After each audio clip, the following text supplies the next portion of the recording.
የዳማት ባላሻራ የአክሱም ዙፋን አልጋ ወራሽ ቅድማለም መንግስት ወጣኝ ቅድማለም ጥበብ ጠንሳሽ አማራን ስንቱን ህዝቦች የሃሮሃን የተጠበበ ሐውልት ያቁም መቅደስ ያነጽ ድንጋይ ፈልጠን አለጠርበን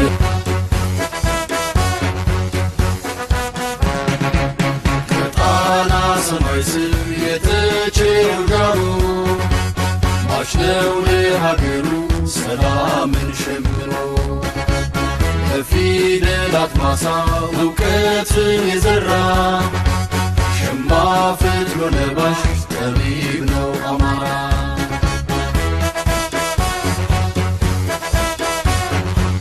ተመልካቾቻችን እንደምናላችሁ፣ እንዴት ናችሁ? ደህና ናችሁ ወይ? እንግዲህ በዛሬው ዕለት ብዙ አይነት ፕሮግራም ይዤ ለመቅረብ አይደለም። በዛሬው ዕለት ቀጥታ በእውነቱ የፋኖ ከፍተኛ አመራር የሆነውን በጣም የሚገርም ንግግር እሱን መልእክት ወይንም ለፋኖች ያስተላለፈውን መልእክት በአካል ተገኝቶ ያስተላለፈውን መልእክት ነው ይዤላቸው የምቀርበው። አርበኛ አስረስ ማረ በእውነቱ በሚናገርበት ሰዓት ጊዜውን ወቅቱ የምንላቸው ነገሮችን አጠቃላይ ወደኋላም መሀልም ወደፊትም ያለውን ሁኔታ ገናዝቦ እንዴት አድርጎ እውነተኛ የፖለቲካ ስራ እየሰራ መሆኑን በዚህ ትውልድ ውስጥ አሸናፊነትን ምን እንደሆነ የሚያሳይበትን አጠቃላይ ችሎታ እያየን ነውና በእውነቱ ይገርማል። ታዲያ ይህንን ሙሉ ንግግሩን ነው ይዤላችሁ የምቀርበው። ሙሉ ዝግጅቱን ግን ስትከታተሉ አንድ ነገር ማስታወስ አለባችሁ። በቀጥታ ህዝብ እንዲመለከተው ማድረግ የእናንተ ፋንታ ነው። መረጃ ተቢ ላይ እንዲተላለፍ ስናደርግ ፕሮግራሙ ስለሚደግም ያልሰማው ጉዳዩን እንዲከታተል በእንግዲህ የመረጃ ቲቪ ፕሮግራም ቀን ያቀርባል፣ ማታ፣ ጠዋት እንደዚህ አፈራርቆ አንድን ፕሮግራም ስለሚያቀርበው ባለኝ አጠቃላይ ግንዛቤ ያንን ተከታትላችሁ ለማየትና ለማዳመጥ በየቦታ ያላችሁ በየትኛውም ቦታ ያላችሁ ይሄን ልታደርጉ ይገባል። እንግዲህ መነጋገር ነው፣ ሐሳብ መለዋወጥ ነው፣ በአጠቃላይ የሚገኙ ነገሮችን መለዋወጥ ነው። የፋኖ ጀግኖች በከፍተኛ ደረጃ በየአቅጣጫው ጠላትን እያርበደበዱት ነው። በእውነት ከፍተኛ ነገር እንሰማለን ብለን ብዙ ነገሮችን እንጠብቃለን። ብዙ ነገሮች ነው የሚጠበቁት። ግን የመጨረሻው ድል ላይ ከመሄዳቸው በፊት ወደ መጨረሻው ድል ከመሄድ በፊት ብዙ ነገሮች መጠናቀቅ ያለባቸው ጉዳዮች እንደሚኖሩ ለማንኛውም ግልጽ ነው። እንኳን ለፋኖ ዳር ሆኖ ለሚመለከተውም ግልጽ ነውና መጀመሪያ ማጠናቀቅ ያለባቸውን ነገር አጠናቀው ካበሰሩን በኋላ ወደፊት ገስግሰው በአጭር ጊዜ ውስጥ ትግሉን ይቋጩታል ብለን እናምናለን። እና አብይ ኮብልለው ከመሄዳቸው በፊት ምናልባት በእጃቸውም ሊገቡ ይችላሉ። ሳይኮበልሉ ዋናዎቹ ኮብልለው ሳያመልጡ በእጃቸው የማስገባት ጉዳይ ይኖራል ብዬ አስባለሁ። ምክንያቱም ይሄ ትውልድ ታሪክ ሰሪ ነው። ምን እያከናወነ እንደሆነ አናቅም በዚህ ሰዓት። ታዲያ አስፍቷል፣ ቀጠናውን አስፍቷል። ወደ ወለጋ ተሻግሯል፣ ወደ ቤንሻንጉል ተሻግሯል። ያደራጀ ነው። ስለዚህ ይሄ አካሄድ ቀጥታ ወደ ተለያየ አቅጣጫ እየተጓዘ መሆኑን ያሳየናል።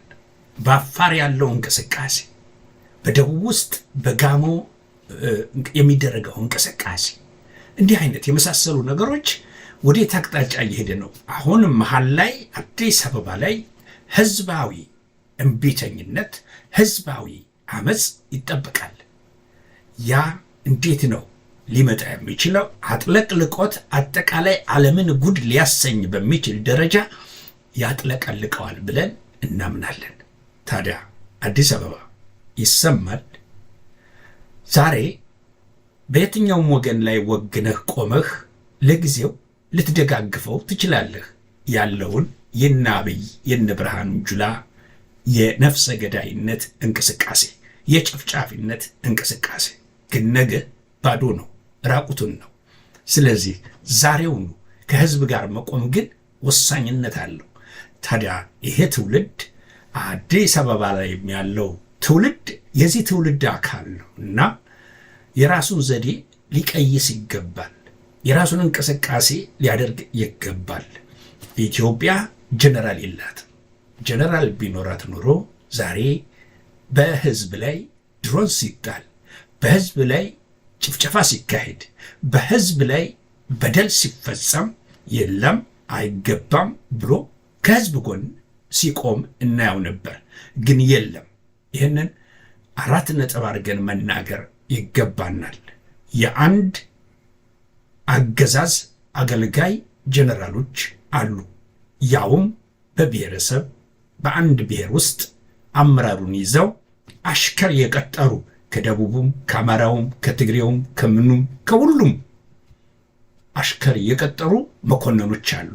እነዛ መኮንኖች በቀላሉ ሌላ እንኳ ባይደረግ አማራ ክልል ውስጥ ያሉት ጦራቸውን ይዘው ከፋኖ ጋር መቀላቀል ይችሉ ነበር። አዲስ ታሪክ መፍጠር ይችሉ ነበር። በወታደራዊ አካሄድ አዲስ ታሪክ መፍጠር ይችሉ ነበር። ማንም የሚያጠቃቸው አብይ መጥቶ ሊያጠቃቸው አይችልም። ይህንን ወታደራዊ ካምፓቸውን መቀየር ብቻ ነው። ከፋኖ ጋር ተነጋግሮ ወታደራዊ ካምፓቸውን መቀየር ነው፣ በድሮን እንዳይመታቸው። ከዛ ውጭ አለቀ፣ አከተመ ማለት ነው። በአጭር ጊዜ ደግሞ ወደ መሃል ስለሚካሄድ ይህን ያህል ረጅም ጊዜ የሚቆዩበት ምንም ነገር አይኖርም። ታሪክ ሰሪ መኮንኖች የሉም። የሚሞት መኮንን ከሞተም በኋላ ታሪኩ የተበላሸ ነገ የቀረው ወደ ታጠቅ ሰፈር ወደ ወታደራዊ ማሰልጠኞች ካምፕ መለየውን አውልቆ ማረጉን አውልቆ የሚገሰግስ መኮንን ነው እኔ የሚታየኝ። በአሁኑ ሰዓት ጊዜው እየባከነ ነው። ነገ ሊያገኘው አይችልም። ዛሬን ነገ ሊያገኘው አይችልም በምንም ታምር።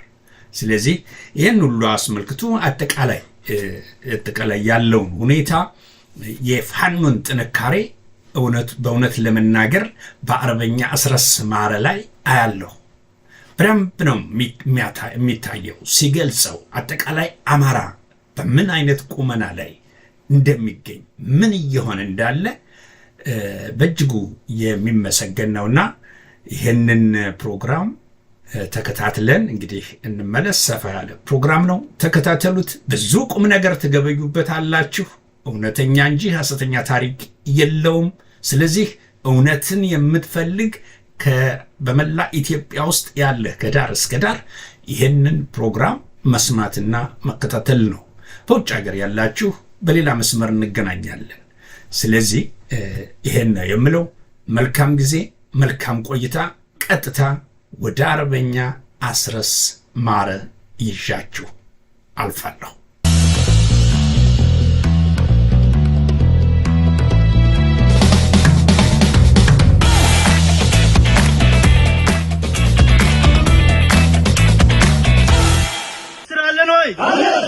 አይሰማም። ኮስትራለን ወይ ወደፊት ወደ ኋላ ወደፊት ወደ ኋላ አንድ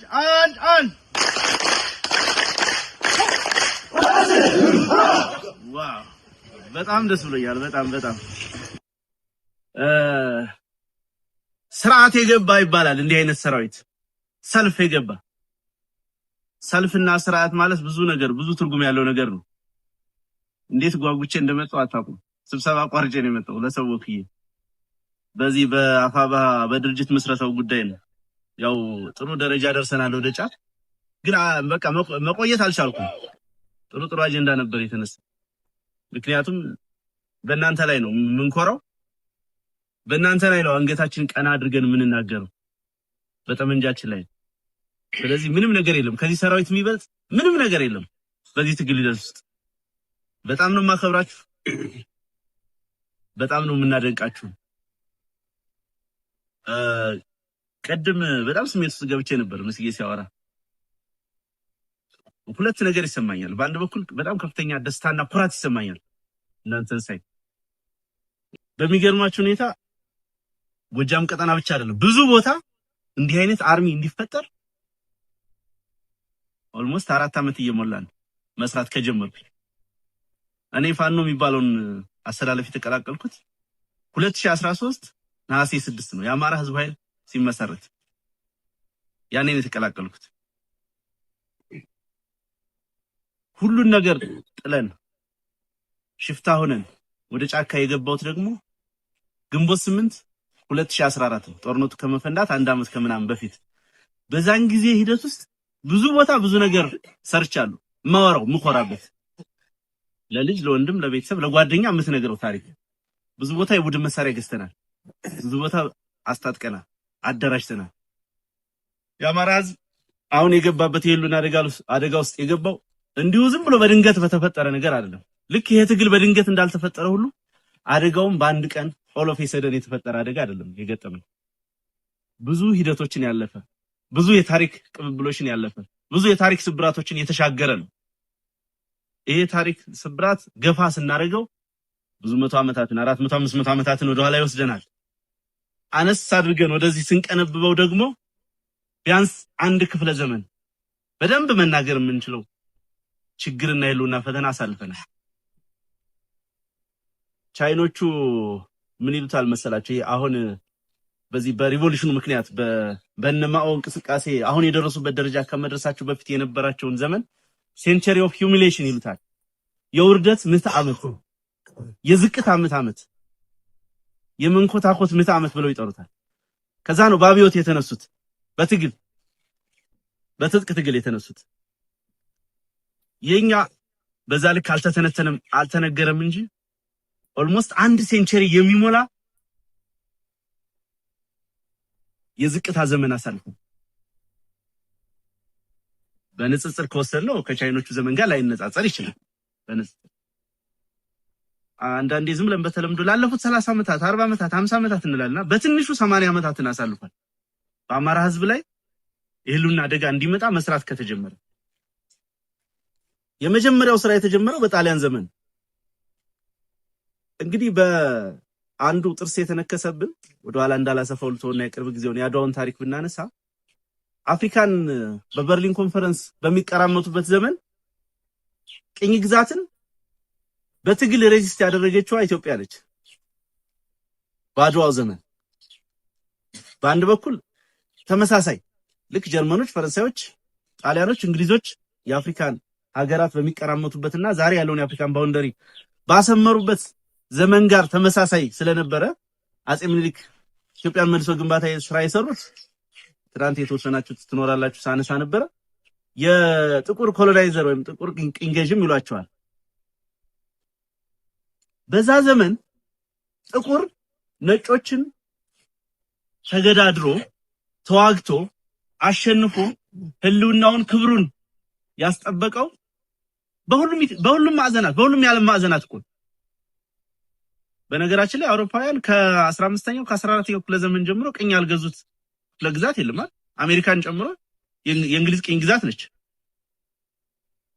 የኤሲያ ሀገራት አብዛኞቹ ስፔኖች ፖርቹጋሎች በተለያየ ዘመን ቅኝ የገዟቸው ናቸው ከነኚህ ሁሉ የዓለም ሀገራት በተለየ ሁኔታ ቅኝ ግዛትን በክንዱ የተቋቋመ ህዝብ ነው የህዝብ ስለዚህ የአድዋው ታሪክ ዝም ብሎ የጦርነት ታሪክ ዝም ብሎ የማሸነፍ ታሪክ ብቻ አይደለም ብዙ ትርጉም ያለው ነገር ነው ያ የሆነው ለምንድን ነው ብላችሁ ጥያቄ ያነሳችሁ እንደሆነ ቀደም ጥሌ በደንብ ይዶበታል ላውና በጅ አንዱ ስርዓት የገባ ህዝብ ስለነበረን ነው ሰልፍ የነበረው ህዝብ ስለነበረን ነው ባርባሪክ ያልሆነ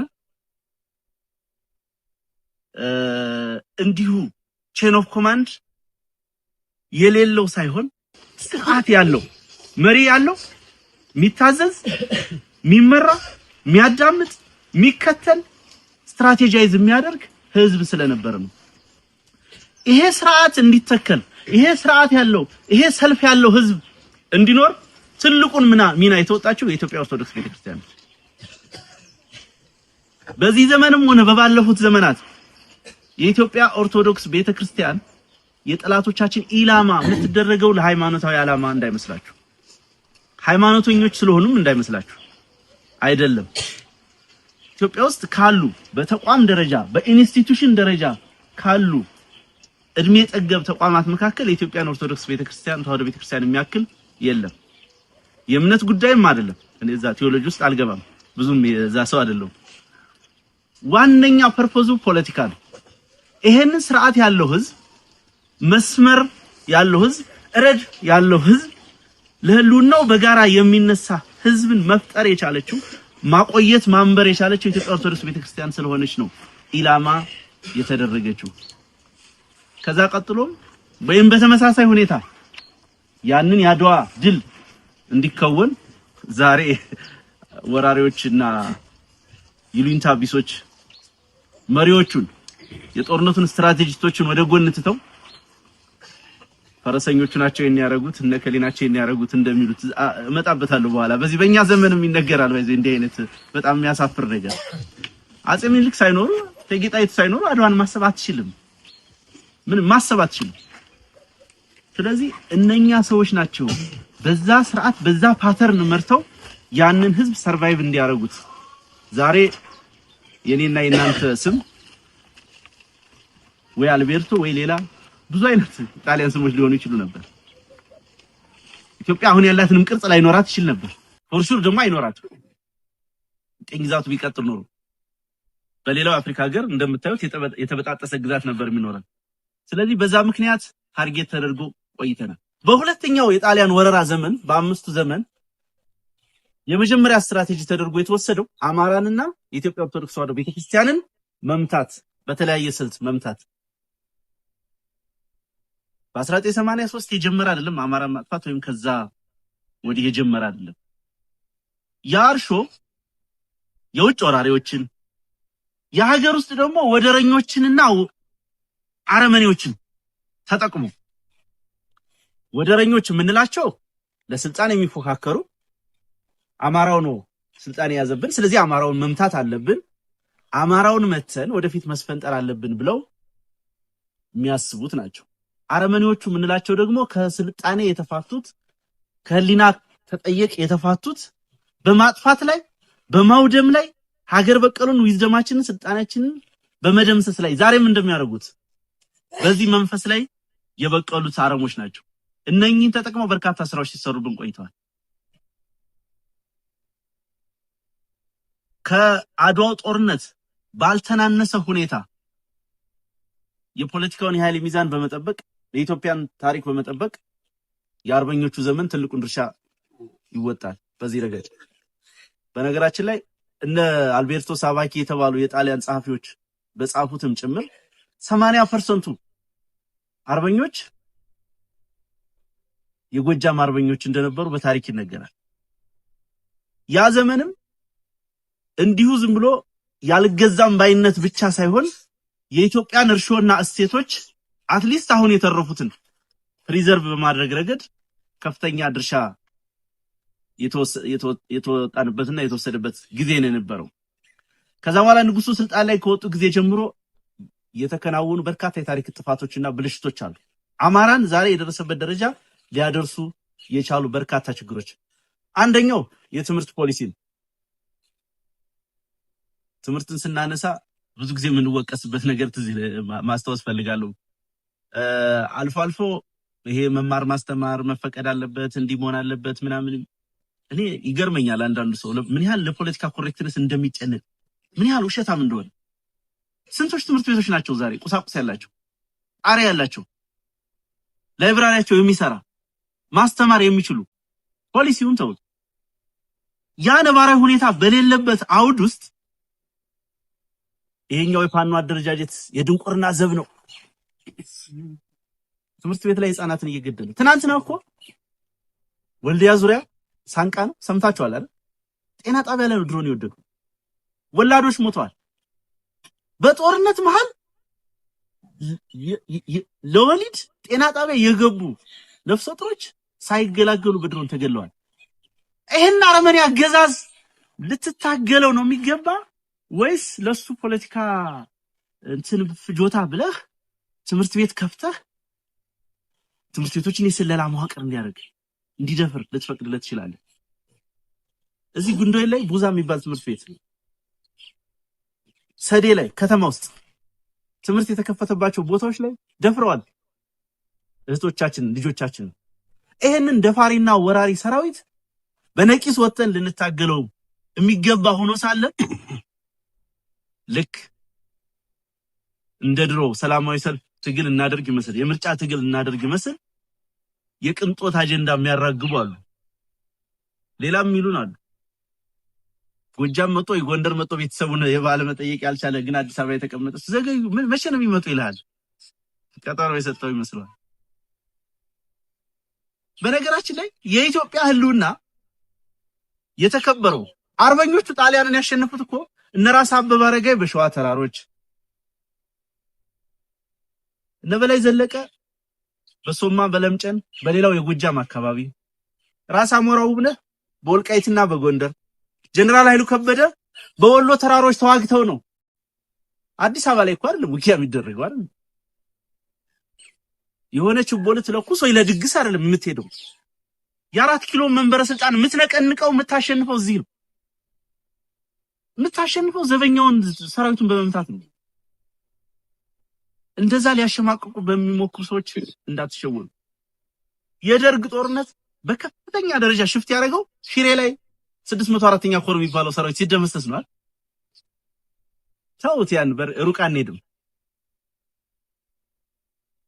ደሴ የሰፈረ የብልጽግና ካድሬ የተጨነቀው እኮ ግዳን ሙጃ ያለው ሰራዊት ሲመታ ነው። ሩቅ እኮ ነው በጣም ከደሴ እስከዛ ኪሎሜትሩን ኤግዛክትሊ አላውቀውም፣ ግን ሩቅ ነው።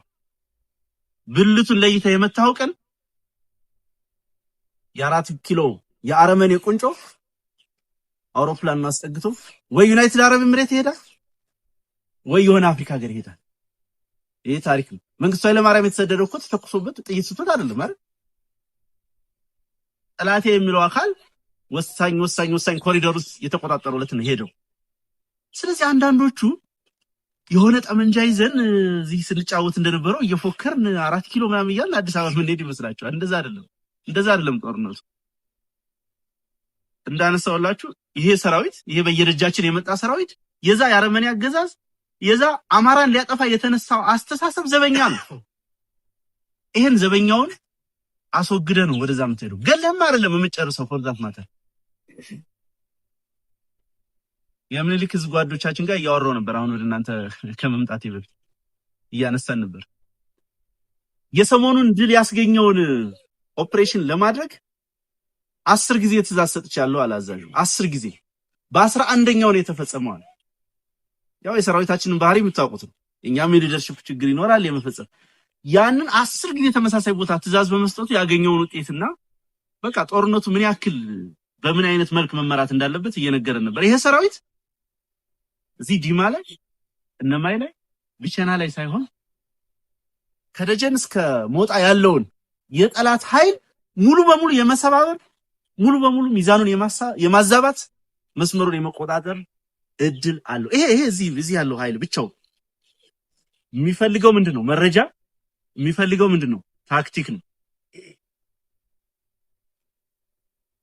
ልመለስ ወደ ጉዳዩ። ስለዚህ የአማራ ህዝብ የሩቁን እንተውና ትናንት ሩቅ ያስብ የነበረው ህዝብ የራሱ ዊዝደም፣ የራሱ ቋንቋ፣ የራሱ ፊደል፣ የራሱ ጥበብ፣ የራሱ የህዝብ አስተዳደር የነበረው ህዝብ ስልጣኔ የሚባለው በነገራችን ላይ ይሄ ሊትራሊ እንደሚታሰበው የሆነ መሰልጠን ወይ ጥሩ መልበስ ምናምን አይደለም። ስልጣኔ ማለት የራስ የሆነ ነገር መኖር ማለት ነው። በዓለም ላይ ያሉ ታሪኮችን ብትወስዱ የራሳቸው መገለጫ የሆነ ነገር አላቸው አይደል?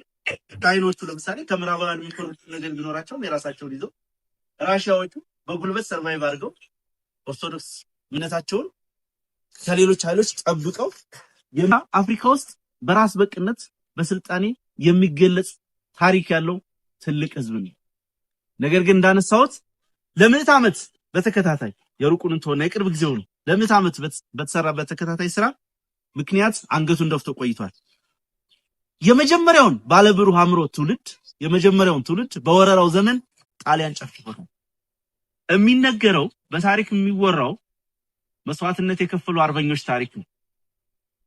ጥሩ ጭንቅላት የነበራቸው በነገራችን ላይ በ1920ዎቹ 19 በተለይ ኃይለ ሥላሴ ወደ ስልጣን በመጡበት ዘመን የመጀመሪያዎቹ ዘመናት ጃፓንና ኢትዮጵያ ተመሳሳይ ኢኮኖሚ ደረጃ ላይ ነው የነበሩት።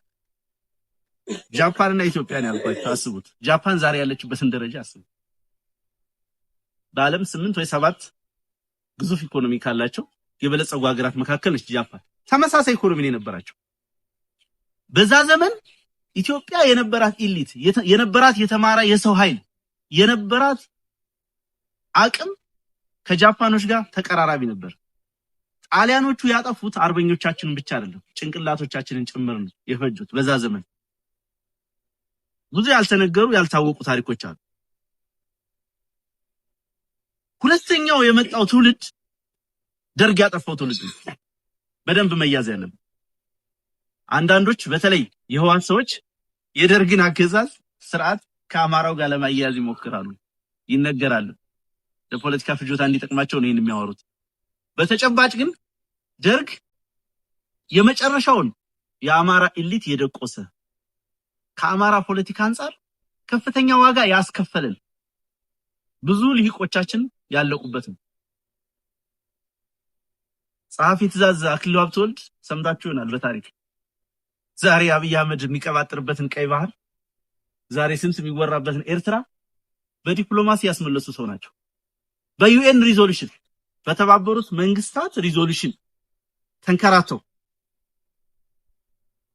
የደርግ ሰዎች ማለት ሱፍና ከረባት ብቻ የነበራቸው ነው። ጸሐፊ ትእዛዝ አክሊሉ ሀብተወልድ ላይ ጥይት ተኩሰው የገደሉ ናቸው። በስመ ፊውዳሊዝም በስመ ሶሻሊዝም በጥራዝ ነጠቅ ፖለቲካ ተጠልፈው በርካታ ወገኖቻችን ዛሬ አማራው እዚህ ቅርቃር ውስጥ እንዳይገባ ማድረግ የሚችሉ መምራት የሚችሉ ማሻገር የሚችሉ ዛሬ እኔና እናንተ ወይ የሆነ መንግስት ተቋም ላይ እየሰራን ወይ ነጋዴ ሆነን ወይ ዩኒቨርሲቲ ሆነን መገኘት የሚገባንን ነገር ግን ይህንን ትግል የመምራት መስዋዕትነት የመክፈል እዳ እንድንሸከም ይሆን ነው በእነኚህ ታሪክ ስብራቶች ምክንያት። ስለዚህ እንደዚህ አይነት እንቁ ሰዎችን ጠፍተዋል። ሁለተኛው የአማራ ትውልድ ጠፋ ብዬ የማስበው ያን ነው። ሶስተኛውና የመጨረሻ ቅርቃር ውስጥ የገባንበት ትውልዱ የጠፋበት ደግሞ የእርስ በርስ ጦርነቱ ደርግ በአብዮት ስም የጨፈጨፈው አለ። ከዛ የተረፈውን ልሂቃን ደግሞ ቀይ ሽብር፣ ነጭ ሽብር፣ ኢህአፓ፣ መኢሶን በሚል እርስ በርሱ ተጫረሰ። ከዛ በኋላ ምን መወራት ጀመረ? ፖለቲካና ኮረንቲ በሩቁ ነው መባል ተጀመረ። ዛሬ እንኳን ይሄ ትውልድ ለስልጣን እንደሚናገር ለመንገር እንሽኮረመም ነበር። ዝም ብሎ የመጣ አይደለም። በነገራችን ላይ ፖለቲካን መፍራት መስጋት ዝም ብሎ የመጣ አይደለም። አንደኛ ያለምንም ስኬት የተጠናቀቀ ተጋድሎ ነው የነበረው። የዛ ዘመን ወጣቶች የዛ ዘመን የተማሩ ሰዎች ያደረጉት ምን ጎድሏቸው ነበር ምናምን ብዙ ነገሮችን እናነሳ ይሆናል ጊዜ ሲኖር ሌላ ጊዜ። የሊደርሺፕ ጉድለት ይኖራል። ዘመኑ አልፈቅድላቸውም ብሎ ይሆናል። የተከተሉት ስልት ይሆናል። እሱ እንደተጠበቀው ነው። ግን በዛ የእርስ በርስ ጭፍጨፍ ምክንያት አማራው ላይ ከፍተኛ የሆነ የትውልድ ክፍተት ተፈጠረ። ይሄ ለማን እድል ይዞ መጣ? ለኦነግ፣ ለቲፒኤልኤፍ። አማራዎች በጥቂቱም ቢሆን ተወክለውበት የነበሩ የትግል ድርጅቶች ከሰሙ። በዛ ላይ አማራን መታገል የፖለቲካ ሀሁዋቸው ያደረጉ ኃይሎች በሚገባ በቀሉ።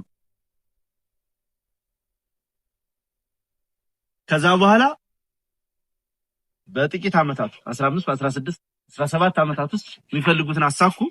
ያ አማራን መጥላት፣ አማራን መጨቆን፣ አማራን እንዲጠፋ መስራት ይታሰብ የነበረው እሳቤ ህግና ህገ መንግስት ፖሊሲ መዋቅር ሆኖ መጣ። ህገ መንግስቱን የሚያስፈጽም መዋቅር መጣ። ፓርላማ አለ፣ ፌዴሬሽን ምክር ቤት አለ፣ ፍርድ ቤት አለ፣ የፖሊስ ተቋም አለ፣ የመከላከያ ተቋም አለ፣ ልዩ ኃይል አለ፣ አድማ በተና አለ። ያ ሁሉ ፐርፐዙና አላማው ያንን ፖሊሲ ማስፈጸም ነው። ያንን ፖሊሲ ጥልህ ቅድም ሲያነሳ ነበረ ህግ የጉልበተኞች መሳሪያ ነው ወይም የመጨረሻውን ህግ የሚጽፉት ጉልበተኞች ናቸው ሲል ነበር። ያውኑ የኢትዮጵያ ህገ መንግስት ረቂቅ ያዘጋጁት ሻዕቢያ፣ ቲፒኤልኤፍ እና ኦነግ ናቸው። ሰንአፈ ላይ ኤርትራ ውስጥ ዝም ብላችሁ ህገ መንግስቱ ስታነቡት እኔ የዛ ፕሮፌሽንም ሰው ስለሆንኩ እንዲህ ስታነቡ አንቀጹ ምንም ነገር አታይበትም። ምንም የሚታይ ነገር የለውም። በቃ የሆነ አንቀጽ አለ፣ ወደ ድጋጊ አለ። ስፕሪቱ ግን አማራ ማጥፋት ነው። ከመግቢያው በተጀምሮ የተዛባውን የኢትዮጵያ ብሔር ብሔረሰቦች ግንኙነት ማረም ነው ይላል ፐርፖዙ። አየው የተዛባ ነገር አለ፣ ትንሽና ትልቅ አለ፣ የሚከረከም አለ። ያ ክርከማ ነው ሲካሄድብን የኖረው። በጣም በሚያሳፍርና በሚያሳዝን ሁኔታ ደግሞ ያን ክርከማ ያካሂዱ የነበሩት በዋናነት የሚያስፈጽሙት የኛው ሰዎች ነው፣ አማራዎች። ትናንት በፍትሃዊ የመሬት ክፍፍል ስም በሽፍታ ምንጠራ ስም እዚህ ምስራቅ ጎጃም ላይ የነበሩ ለዚህ ትግል እርሾ ሊሆኑ የሚችሉ ጀግኖችን የበላው የኛው ወገን አይደለም፣ የኛው ወገን ነው። ከዛ አስተሳሰብ መውጣት እጅግ ከባድ ነበር። በነገራችን ላይ ከባድ ነበር። ጠመንጃ ማንሳት እሱማ ማይታሰብ ጭራሽ ማይታሰብ።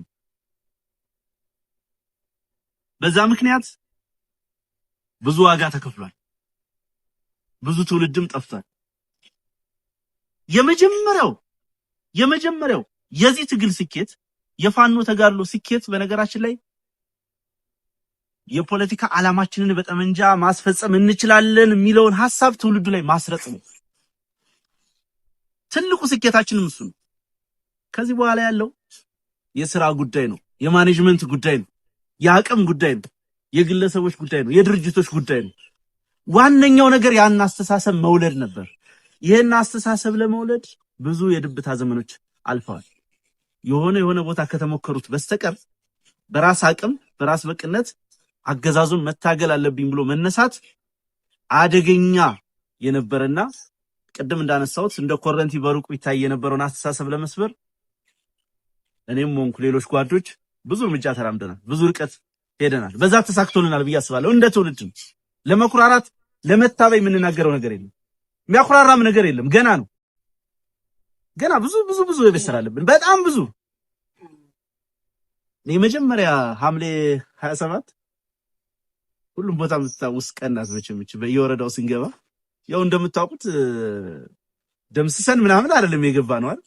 አልፎ ግጭቶች ቢኖሩ እና ህዝቡ እንዲህ ባንዲራ ይዞ ተንበርክኮ ምናምን ይቀበለን ነበር እና ምርጦ ለማርያም ነበርኩ ያን ቀን ስንገባ መጀመሪያ አደባባይ የመጀመሪያ የተናገርኩት ነገር ትግሉ ዛሬ ተጀመረ ነው ያልኩት።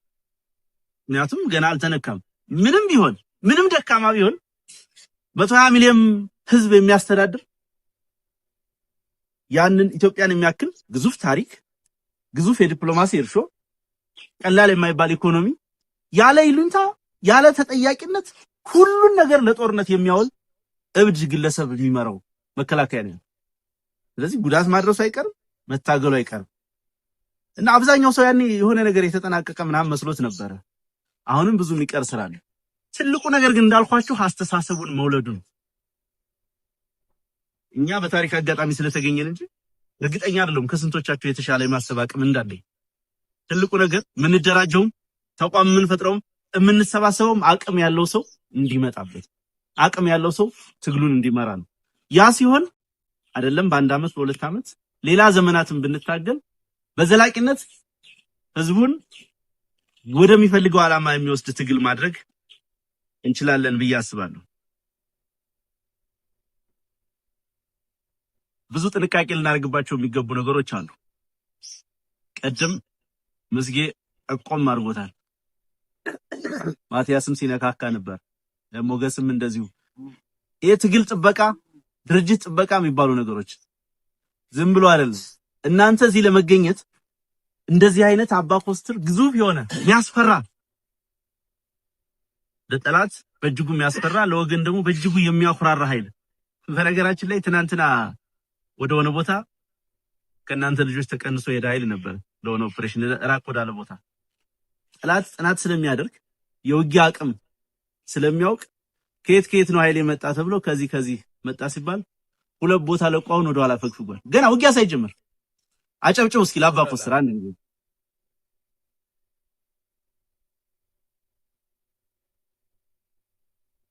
ዋነኛውን የመከላከል መስመር የሚሰራበትን ስትራቴጂክ ቦታ ትቶ ራሱን ለማዳን የሚችልበትን የከተማው ጫፍ ላይ ተቀምጧል። ምን እንደሚወራ አሁን በነበረን ውይይት ራሱ ያነሱልኝ ነበር። ምን አይነት ኩራት እንደተሰማቸው ገና ቁመናቸውን ጀስቸራቸውን አይተው ማለት ነው። ይሄ ዝም ብሎ አይደለም የመጣው ጓዶች፣ በጣም ብዙ ተደክሞበታል። በጣም ስሜት የሚቆነጥጥ ነገር አሳልፈናል። በዚህ ጉዳይ ተመርጦ ታስቦበት አንዳንድ ቦታ ላይ እንግዲህ ምንም የተለየ ነገር የለንም እንደምንተያየው ነን አይደል? ግን እኛ ስለተፈጠርንበት ወይ እኛ ስለተንቀሳቀስንበት ብቻ ታርጌት ተደርጎ እሾ ሲተከልብን ነበር። በዚህ መስመር ብዙዎቻችሁ ስለምታውቁት እሾ እየተተከለ አቆርቋዥነት ከባንዳነት ጋር የሚጠጋጋ ይህ የወንድምን ስጋ የሚበላ የሚቆረጥም በየቀኑ በሞት መንጋጋ መሃል እያለፍን ታስቦበት ስራዬ ተብሎ ግን ስብዕናችንን ለመግደል አንዱ ብድግ ይልና ፓስተር ነው ይላል። ወይ ነጠላ ያጣፋል፣ ወይ ሻማ ያበራል፣ ወይ ስዕል አድኖ ከጀርባው ያደርጋል። ከዛ የትግሉ ባለቤት ነኝ ይላል። የሆነ ቦታ ተቀምጧል። የሆነ ፕሮጀክት አበላሽተበት ይሆናል። ታሪክ ኃላፊነታችን ያን ስራ ስለሰራን ያ ዝርፊያ ስለቀረበት 24 ሰዓት ስለኛ የሚያወራል። 24 ሰዓት በቲክቶክ በዩቲዩብ አሳዛኝ ነገር ይሄን ሁሉ ፔን አንዳንዱ ነገር በጥይት መመታት ይቀልሃል። ደስ የሚለው ግን እየሰራ ደስ የሚለው እንዲህ አይነት አርሚ እየፈጠርክ ስለሆነ የሚመጣው ትቋቋመዋለህ። በጣም ከባድ ነው በነገራችን ላይ ዘለፋ፣ በተለይ ቤተሰብ ጋር ምናምን የሚያመጣው ነገር በጣም ከባድ። ዛሬ ደግሞ የማይሰማ የለም። በረሃ ካሉ እናቶች ጀምሮ ቲክቶክ ምናምን የማያይ ወይ በልጆች በምናምን የማይሰማ ነገር ምን ሆኖ ምናምን እንደዚህ ነው። አንዴ በሃይማኖት ይመጣል። የጎጃምን ትግል የዚህን ቀጠና ትግል ለመከፋፈል የተሄዱ ከመሬት ተነስቶ ምን እንደሆነ ስለ እምነት ምን እንደሆነ እንኳን የማያውቀውን ሰውዬ እከሌ ቅባት ነው ድሮ ወያኔ ሲሰራው የነበረው ማለት ነው። እከሌ ዓለም ብርሃን ነው፣ በዛ ልሳካ ሲል እከሌ አገው ሸንጎ ነው ይላል። አሁን አገው ሸንጎ ብለው የሚፈርጁት ቀጠና ለረጅም ጊዜ እኔ ቆይቼበታለሁ። በየጊዜው ጠላትን የሚማርክ ጀግና ሰራዊት ያለበት በጣም ንጹህ ታጋዮች ያሉበት ስለ አገውነት ስለ አማራነት ለአንድ ቀን መጨነቅ የማይፈልጉ ልጆች አሉበት። እንደዚህ አይነት ሰራዊት ያለበት ነው። ዞረን ከዓመታት ምናምን በፊት ብዙ ስራ ተሰርቶበት ስለዛ ማውራት አልፈልግም። የተደራጀ ሰራዊት ነው። ያ ሰራዊት ጠመንጃውን እንዲዘቀዝቅ የሚሰራ አሉባልታ ነው፣ የሚሰራ አደገኛ ሴራ አለ። ተናንቀን ከወንድሞቻችን ጋር ተቆራርጠን ፎርዛት ማተር ዘመዶቻችንንም ጭምር ላይ ጨክነን ነው ይሄ ትግል የተረፈው።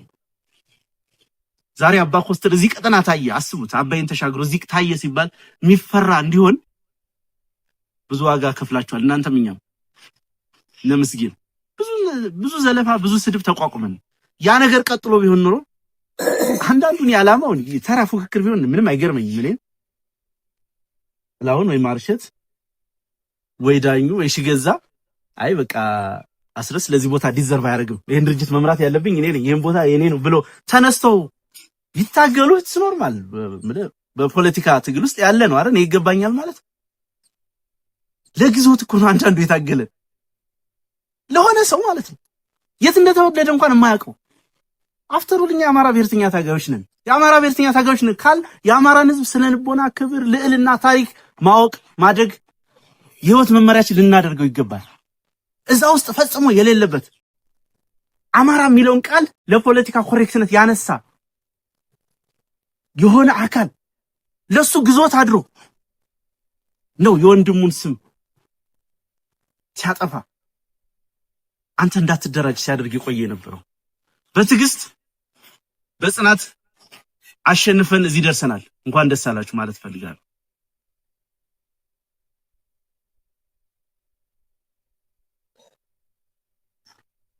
በገንዘብ ተሞክሯል፣ በሚዲያ ተሞክሯል፣ በኃይል ተሞክሯል።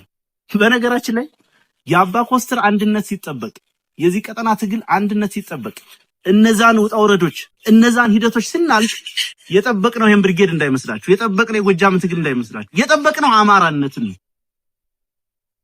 መቼም ማንም እየተነሳ የሆነው ፖለቲካ ሞክሮ የማያውቀው ጭራሽ ፖለቲካ በሄደበት ያልሄደው ኢንተረስት የሌለው የሆነው ደግሞ የሱን ዘመን ጨርሷል። በቃ ሞከረ እስከ 40 ዓመቱ እስከ 50 ዓመቱ ሞከረ ፌል አደረገ። ያጋጥማል። በእኔና በእናንተ ትውልድ መጫወት የሚፈልግ የወደቀው ሁሉ ሊነሳበት ይሞክራል። የኛን ትግል የወደቀው ትቢያ የለበሰው ሁሉ ትቢያውን አራግፎ በእኛ መስዋዕትነት ደግሞ እኮ አያውቁትም። በጣም የሚያሳዝናቸው እነዚህ ትግሉ የሚበሩት ሰዎች ምን እያደረግን እንደሆነ እኮ አያውቁትም። ፔኑን አያውቁትም። ስንት አንገታም ወንድሞቻችንን እንደቀበርን አያውቁም። ምን ሳሳላቸው ልጆች በየቦታው መስዋዕት እንዳደረግን አይረዱትም። ህመሙን አያውቁትም። ደስታውንም አያውቁትም። እኔ ምርኮኛ ሳይ የተለየ ነገር በቃ ይነዝረኛል። የተለየ ነገር ነው የሚሰማኝ። እነዛ ሰዎች ያ ስሜት የላቸውም። የሉማ መሬት ውስጥ አብረውን የሉም። ነገር ግን ትግሉን ሊመሩ ይፈልጋሉ። ለነሱ ያደረ የኛ ወንድም ሲበጠብጠን ነበር። ያን አልፈናል። ቅርታ ስሜት ውስጥ ገብቼ ብዙ ነገር አነሳው። ስለዚህ ማወቅ ስላለባችሁ ነው። በርግጥ ነገም ሊገጥመን ይችላል እንደዚህ አይነት ነገሮች። ስለዚህ አንድነትን መጠበቅ፣ ትግልን መጠበቅ፣ ከጠላት ከቡድንተኝነት፣ ከጎጣዊ አስተሳሰብ፣ ከሃይማኖታዊ አስተሳሰብ። እኔ ሃይማኖት ሲነሳ ብዙ ጊዜ ሰምታችሁናል፣ ሚዲያም ላይ ሲዘመት የተለያየ ነገር ሲባል እንደማንኛችሁም ይሄ ፕራይቬት ጉዳይ ነው፣ መብቴ ነው የትኛውንም እምነት የማመን። ነገር ግን እንደ አብዛኛው ሰው እዚህ ቀጠና እንዳደገ ተወልዶ እንዳደገ ሰው ኢትዮጵያ ኦርቶዶክስ ተዋሕዶ ቤተክርስቲያን እምነት ተከታይ ነው። ማንኛውም እዚህ ቀጠና ገጠር የሚያድግ ልጅ እንዳገኘው ደግሞ ትንሽም ፊደል ከቤተ ክህነት የቆጠርን ነው። ነገር ግን ታስቦበትና ተመርጦ የሃይማኖት አጀንዳ ለመስጠት አንድ ጽሑፍ ጽፌ ነበረ። እግረ መንገዱ እንደው ጥያቄ ሆኖባችሁ ከሆነ ለሌሎችም ጓዶች ማብራራት በኋላ መጣበታለሁ። የአፋብኃ ምስረታ በጣም በጉጉት ሰርፕራይዝ ድንቅ ስጦታ ይዘን እንመጣለን ብለን የጓጓንበት ፕሮጀክት ነበር። ብዙ ዋጋ ከፍለን ከብዙ ቦታ ተንቀሳቅሰው ጓዶቻችን ያልተሳካበት አንዱ ምክንያት በሃይማኖት ካባ የተሸፈነ ስብስብ የሰራብን አደገኛ ስራ አለ የሚል ድምዳሜ ላይ ደረስን። ዝም ብሎ ድምዳሜ የግል ስሜት አይደለም። እዛ ላይ አንድ ነገር ጻፍኩኝ። ቁማርተኞች፣ ነጠላ ለብሰው የሚቆምሩ ሰዎች ሪፈር የሚያደርገው 1 2 ሰዎች 3 ሰዎችን ይታወቃል። ቁማርተኛ ማለት በነጠላው ስም የሚያታልል ማለት ነው፣ ወይ በመስቀሉ ስር የተደበቀ ማለት ነው። ሪሊ ግን ለእምነቱ ሳይሆን ለግለሰባዊ ዓላማው ወይ ለቁሳዊ ዓላማው የቆመ ለማለት ነው። ያ ተይዞ ደግሞ እንደገና ሌላ ሰብና ገደላ ዘመቻ ሲዘመት ነበር። ነገ ትንሽ ከናንተ መካከል ትንሽ የሚንቀሳቀሰው ከተገኘ ይጀመራል ያ ዘመቻ። ስለዚህ መሪዎቻችሁ ላይ እነዚህ እንቁ መሪዎቻችሁ ላይ የሚደረግ ማንኛውም አይነት እንዲህ አይነት ነገሮችን ነቅታችሁ መከላከል፣ ካሉባልታ መጽዳት ያስፈልገናል ማለት ነው። የአማራ ሕዝብ አንድ መታመን ያለበት የትናንት ግርማዊነት የነበረው ሕዝብ ነው። ግሎሪ ፓስት ያለው ሕዝብ ነው። ያለፈ ዛሬ እጁ ላይ የሌለ የራሱ ስልጣኔ ቅድም ተናግረዋል የነበረው ሕዝብ ነው። የምንታገለው ከህልውናችን ባሻገር ያንን ልዕልናም መልሰን ለማምጣት ጭምር። ያን ልዕልና ስናመጣ የትኛውንም ህዝብ ብሔር ብሔረሰብ ልናጠፋ አይደለም። የትናንት ግርማዊነት ነበረን ስንልም በሌሎች ሞት ላይ፣ በሌሎች አለመኖር ላይ፣ በሌሎች ባህልና እምነት ቋንቋ መጥፋት ላይ የተመሰረተ ማለት አይደለም። የሌሎችን ያልነካ ያከበረ ነገር ግን የራሱን ዊዝደም አቧራ አራግፎ የሚያስነሳ ትውልድ ያስፈልጋል። አንድ በዚህ ልትተማመኑ ይገባል። ታሪካችን ገና ተመርምሮ ለትውልዱ በሚገባ ተሰንዶ መነገር ይገባዋል። ይሄ መሰራት አለበት። ዛሬ የገጠሙን ፈተናዎች የትናንትና ክብራችንን ሊገዳደሩ የመጡ የስልጣኔ ክላሽ ኦፍ ሲቪላይዜሽን የሚባለው የስልጣኔ ግጭቱ ውጤቶች ናቸው። ይሄ የምናየው የብልጽግና ስርዓት የዛ ጫፍ ነው። የመጨረሻ እየወጋን ያለው አካል ነው። የዛ የጸረ ህዝብ አስተሳሰብ ጠባቂ አካል መሆኑን መረዳት ያስፈልጋል። ይሄን ለማሸነፍ አንዱ የሚያስፈልገን ነገር ብሔራዊ ንቃት የሚባለው። ብሔራዊ ንቃት ሌላ ምንም ነገር አይደለም። በነገራችን አብን ባንድ ወቅት አንድ አማራ ለሁሉም አማራ፣ ሁሉም አማራ ለአንድ አማራ ሲሉ የነበረው መፈክር ታስታውሳላችሁ አይደል? በጣም ወደው አባባል ነው። በነገራችን ላይ በተግባር ዓለም ላይ ጆይሾች ይኖሩታል፣ እስራኤሎች ይኖሩታል። አንድ እስራኤላዊ ለእስራኤል ህዝብ ጥቅም፣ ለጆይሽ ጥቅም ማንኛውንም ዋጋ ይከፍላል። እያንዳንዷ እንቅስቃሴው፣ እያንዳንዷ የሚያደርጋት ነገር ውጤቷ የዛን ህዝብ ፍላጎት፣ ጥቅም፣ መብት በማስከበር ረገድ ያላትን አድቫንቴጅ ይመዝናል። እያንዳንዱ ህዝብ እንደማስ ደግሞ ለህዝቡ ይቆማል። ስለዚህ ብሔራዊ ንቃቱ የዳበረ አማራ መፍጠር ያስፈልገናል። እሱን መፍጠር የምንችልበት ዘመን እጃችን ላይ አለ። የዲጂታል ዘመን ነው፣ የሚዲያ ዘመን ነው፣ የግንኙነት ዘመን ነው። በቀላሉ መረጃዎች መሰራጨት የሚችሉበት ዘመን ነው። የቀድሞ ታጋዮች እኮ ጋዜጣ አትመው የሆነ ዋሻ ውስጥ ፕሪንት ተደርጎ ተጓጉዞ ተቀባዮቹ ጋር ምልክት ወይ ኮሌታቸው ላይ ወይ እጃቸው ላይ ምልክት አድርገው ተቀባብለው ነው ፖለቲካ ይሰሩ የነበሩት። ሪዮት ዓለም ሲያሰርጹ የነበሩት መጽሐፍ ተላልከው። በእኛ ዘመን በየስልካችን ሐሳብ በደቂቃዎች በሰከንዶች መተላለፍ የሚችልበት ዘመን ነው። ቅንነቱ ካለ ፍላጎቱ ካለ በዋናነት ይሄን ብሔራዊ ንቃት መፍጠር አለበት። ብሔራዊ ንቃታችን የሚሰራው በሁሉም የኢትዮጵያ ማዕዘናት ያለው አማራ አንደኛው ለአንደኛው እንዲቆም እንደ ከዚህ በፊቱ ቁሞ የማይመለከት በርግጥ የከዚህ በፊቱ ከዛም የከፋ ነው። ራሱ የአውዳሚውም ጭምር መሳሪያ ሆኖ አገልግሏል። ባዴን የሚባለው መዋቅር በዋናነት የቲፒኤልኤፍ ጁኒየር ፓርትነሩ ነው። ዋነኛ ተልኮ የአማራን ህዝብ ስነ ልቦና መስለብ፣ ማሸማቀቅ፣ መግደል፣ ማጥፋት ነው። ውክልናውንም ይዟል፣ የማጥፋት ሚናውንም ይዟል። ከዛ አስተሳሰብ ተላቀን፣ ከዛ ራስ ጠልነት አስተሳሰብ ተላቀን በእያንዳንዱ አማራ ላይ ብሔራዊ ንቃት እንዲሰፍር መደረግ አለበት። ይሄ ዝም ብለን በአንድ ዘመቻ ምናምን የምናመጣው አይደለም። ተከታታይነት ያለው የፖለቲካ ግንባታ ስራ የሚጠይቅ ነው። በጣም የብዙዎችን ተሳትፎ የሚጠይቅ ነው። እሱ መሰራት አለበት። ሌላኛው በዚህ በአማራ ብሔርተኝነት እንቅስቃሴ ውስጥ ትኩረት ልንሰጠው የሚገባው ብሔራዊ አስተውሎቶቻችን መለየት ነው።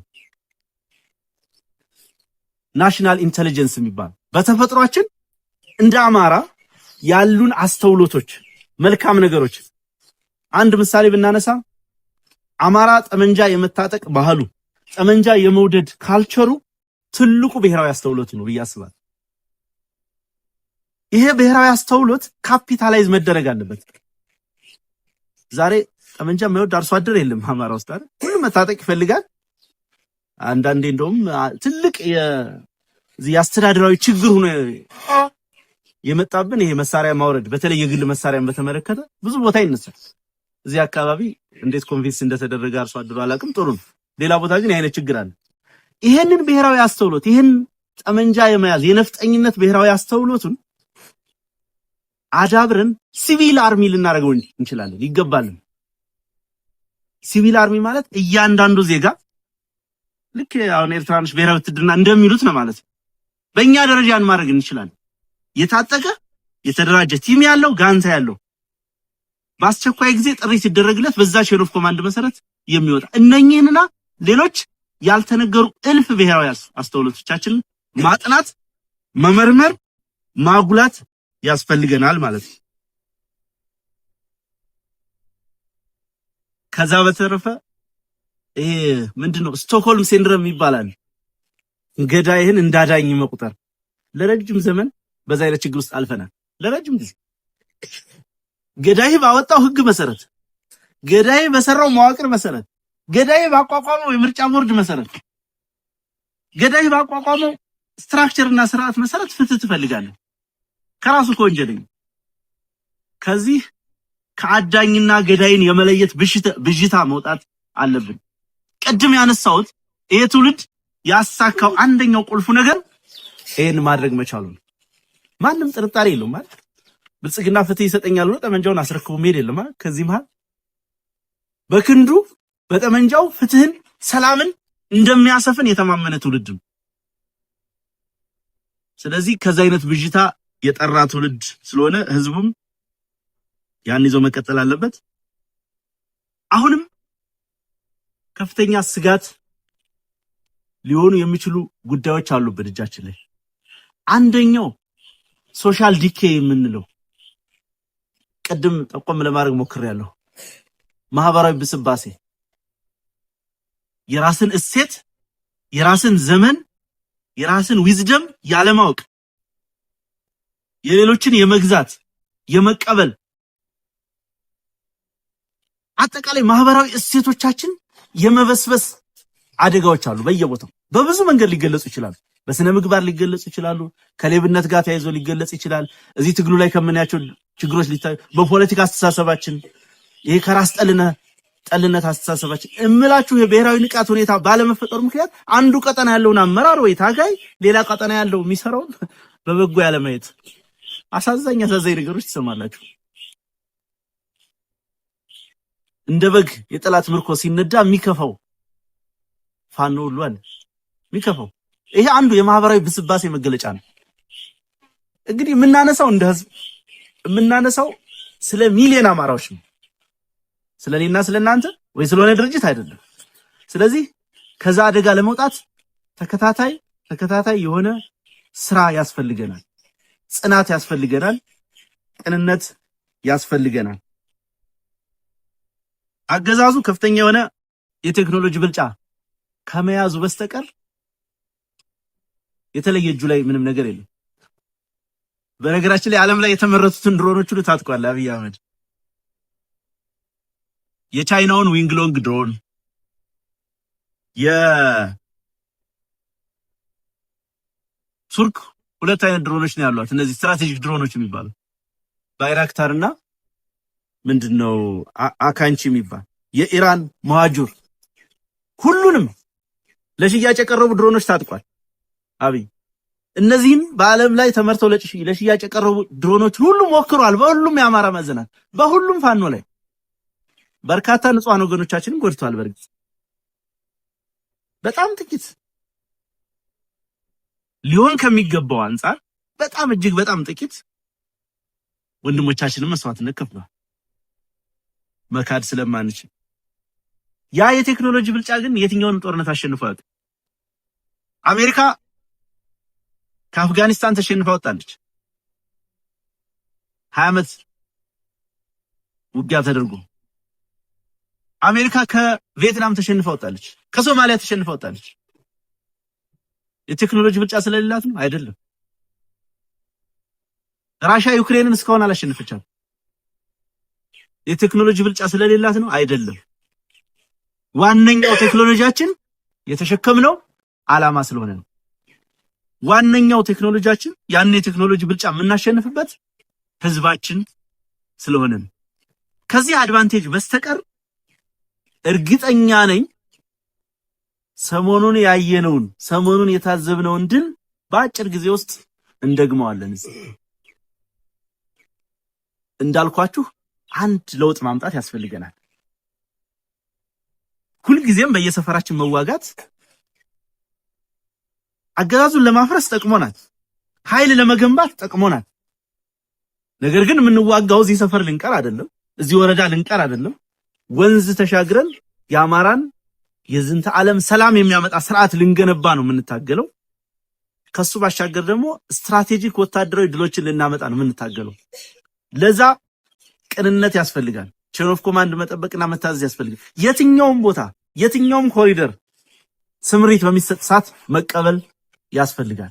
እሱን ማድረግ ከተቻለ በቀላሉ የጠላትን አከርካሪ መስበር እንደሚቻል ጦርነቱን ስንጀምር በደንበጫ፣ በደጋዳሞት፣ በዚህ በእነማይ ቀጠና፣ በቋሪት፣ ባህር ዳር ዙሪያ፣ ሜጫ የነበሩት ትላልቅ ድሎች በግልጽ የሚያመላክቱ ናቸው። ሰሞኑን የምኒልክ ህዝብ የፈጸመው አስደናቂ ጀብዱ የጠላትን አከርካሪ ለመስበር የምንችል የማድረግ አቅም ያለን መሆኑን ለኛ አይደለም ለጠላት አይደለም ለዓለም ጭምር ያሳየንበት። የሆነ ዲፕሎማት ከውጭ ይመጣል፣ አብይ መኪና ይዞ ይወጣል፣ በቤት ያዞረ የተብለጨለጨ መብራት ያሳያል። አንዳንዶቹ ይከራከራሉ፣ ምንም እኮ ስጋት የለም ሰላም እኮ ነው አገሩ። እነሱ ከአዲስ አበባ ተሳፍረው የመጡበት ሀገር ሳይደርሱ አንድ ክፍለ ጦር ተደምሷል።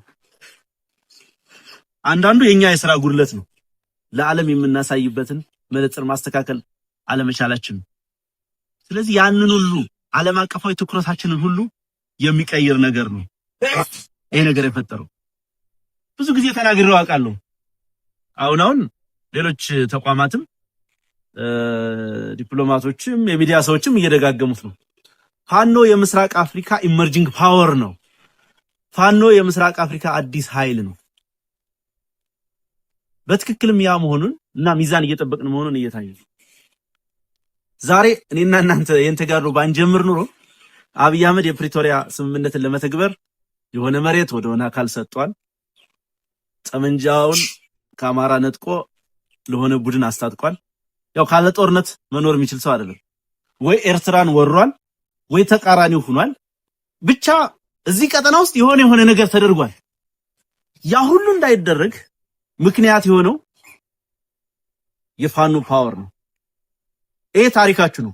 በስርዓት በሚገባ ማወቅ አለባችሁ። እንዳጋጣሚ ነው የምስራቅ አፍሪካ ቀጠና ከኢትዮጵያ ውጭ ያለው ቅኝ ግዛት የተገዛ ቢሆንም ብዙም የቅኝ ግዛት ባህል እና እሴት ያረፈበት አሻራ ያረፈበት አይደለም። በብዛት አብዛኛው የሱዳንን ጨምሮ ኤርትራ፣ ሶማሊያ፣ ጅቡቲ ይሄ ቀጠና ህዝቡ ደግሞ አንደኛው ከአንደኛው ጋር የተሳሰረ ነው በብዙ ምክንያት፣ በቋንቋ በብሔር። ለምሳሌ አፋርን ብትወስዱ ኢትዮጵያ ውስጥ አፋር አለ፣ ጅቡቲ ውስጥ አፋር አለ፣ ኤርትራ ውስጥ አፋር አለ።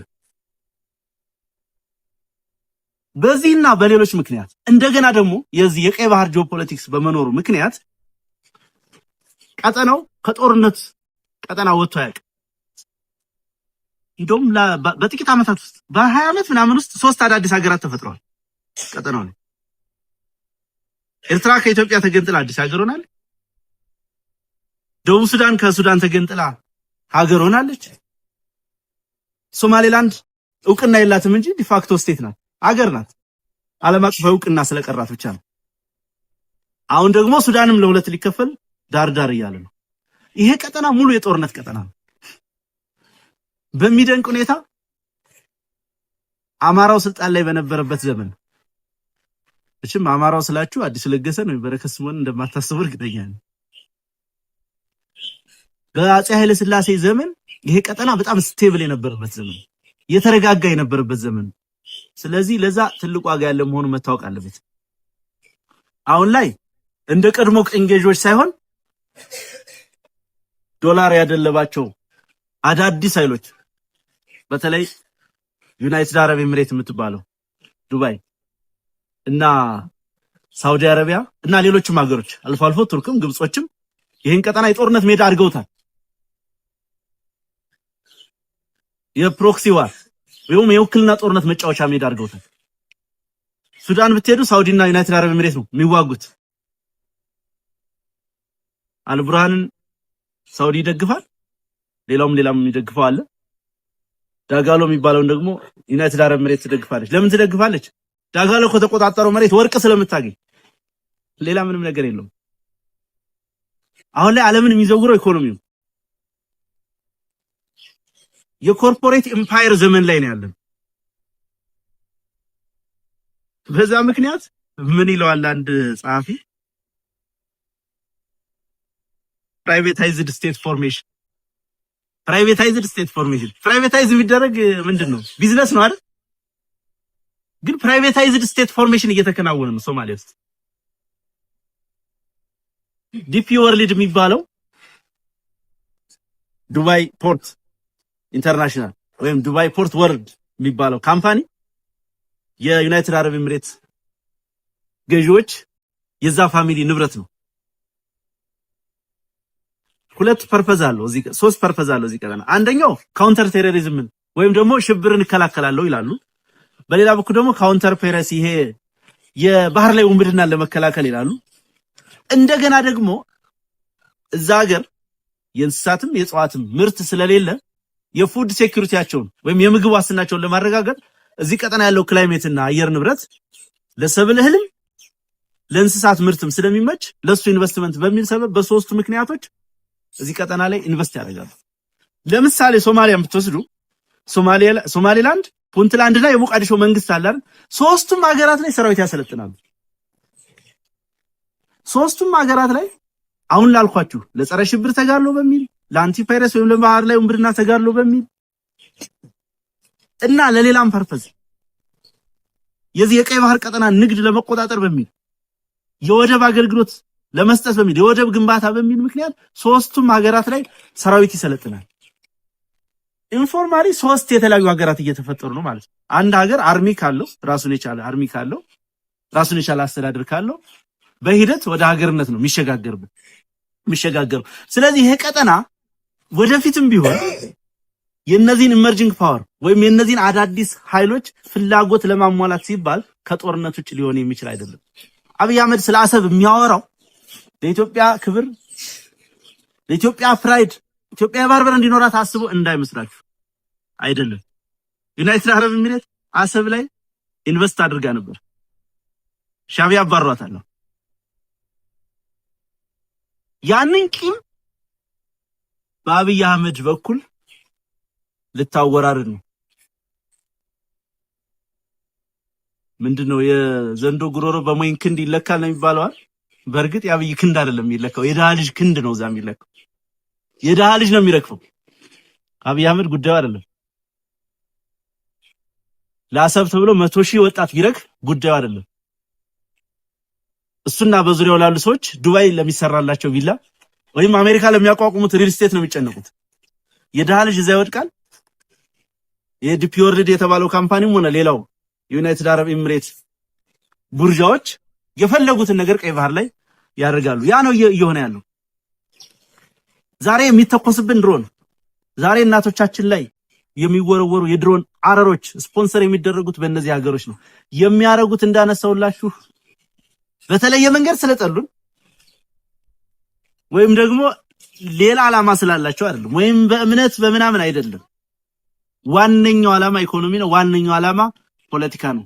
አብይ አህመድ የነዚህ ኃይሎች ጉዳይ አስፈጻሚ እንጂ የኢትዮጵያ መሪ፣ የኢትዮጵያ ሕዝብ ፍላጎትን ሊያጸና ሊከውን የመጣ ግለሰብ አይደለም። እየተዋጋን ያለነውን ጦርነት ውስብስብና ግዝፈት እንድትረዱት ነው ይሄን ማነሳላችሁ። እያንዳንዱ የምትተኩሱት ጥይት የቀጠናውን ፖለቲካ የዓለምን ፖለቲካ ባላንስ በማድረግ ረገድ ያለውን ሚናና ድርሻ እንድትረዱት ነው ይሄን የምነግራችሁ። ለእናንተ አይደለም ለሌሎቻችንም ውስብስብ ነው ጉዳዩ። ነገር ግን እያንዳንዱ የታጠቃችሁት ጠመንጃ የተሸከመው ዓላማ ትልቅ ነው። ለዛ ነው መጽናት የሚያስፈልገን። ከ50 ዓመት በፊት ሀገር የሆኑ በጣም ትንሽ የህዝብ ቁጥር፣ በጣም ትንሽ የቆዳ ስፋት ያላቸው የመካከለኛው ምስራቅ የአረብ ሊግ አገራት አማራን የሚያክል ግዙፍ ህዝብ ለሺህ ዘመናት የራሱ ስልጣኔ የነበረው ህዝብ አደጋ ላይ ሲጥሉት ቆመን ማየት አንችልም፣ የለብንም። ቀጠናው ላይ የተሻለ ኃይል እንግዲህ እንደሌሎቹ ልክ ዳጋሎ እንዳለው ነዳጅ ወርቅ ላይኖረን ይችላል። የሆነው እንደሌሎቹ የምናከራየው ወርቅና ነዳጅ ባይኖረን የሰራዊታችን ዲሲፕሊን እንደ ወርቅ ኤክስፖርት የሚደረግ መሆን አለ። እንዳልኳችሁ ነው። ይሄ ቀጠና በእኛ ኃይል በእኛ ጉልበት መልሶ የሰላም ቀጠና ካልሆነ በስተቀር ለተከታታይ አመታት ከጦርነቱ ሂደት የሚወጣ አይደለም። ስለዚህ ኃይል ያስፈልገናል፣ ጉልበት ያስፈልገናል። ኃይል ከጠመንጃው ከጥይቱ ብዛት ብቻ አይደለም የሚመነጨው። ኃይል የሚመነጨው በዋነኛነት ከሰራዊታችን ዲሲፕሊን ነው። ዲሲፕሊን ሲባል ከህዝብ ጋር ያለን ግንኙነት፣ እርስ በርስ ያለን ግንኙነት፣ ለአለቆቻችን ያለን ታዛዥነት ብቻ አይደለም። የሚሰጠንን ተልዕኮ የመፈጸም አቅማችን፣ ጽናታችን፣ ረሃብን፣ ጥምን የመቋቋም ክህሎታችንን ጭምር ይጨምራል። ያ ትልቁ ሀብታችን የምንፈልገው ደረጃ እስክንደርስ ድረስ በዚህ ጉዳይ እንድትጸኑ አደራ ማለት ፈልጋለሁ።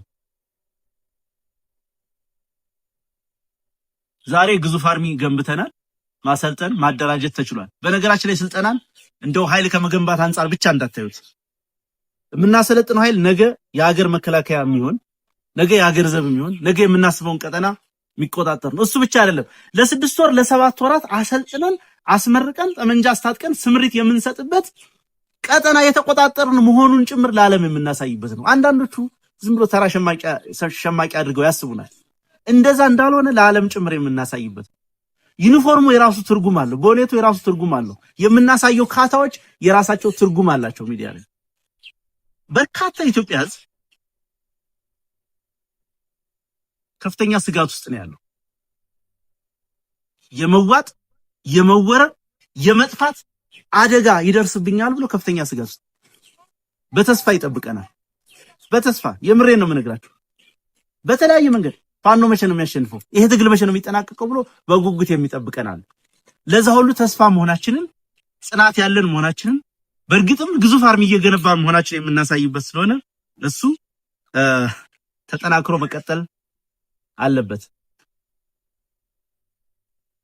በዚህ ረገድ እናንተ በተለይ አባ ኮስትር ብርጌድ ዛሬ የደረሰበት ደረጃ የደረሰው ለእናንተ መንገር ለቀባሪ ማርዳት ነው ብዬ አስባለሁ። አሁን ጠላት ተፍረክርኳል። እንደገና መልሶ ሳይደራጅ የምንመታበት ጊዜ ላይ ነው ያለነው። ለዛ ዝግጅት ያስፈልገናል። ምንድነው ያለው በላይ ዘለቀ ኃይለ ሥላሴን ሲቀበል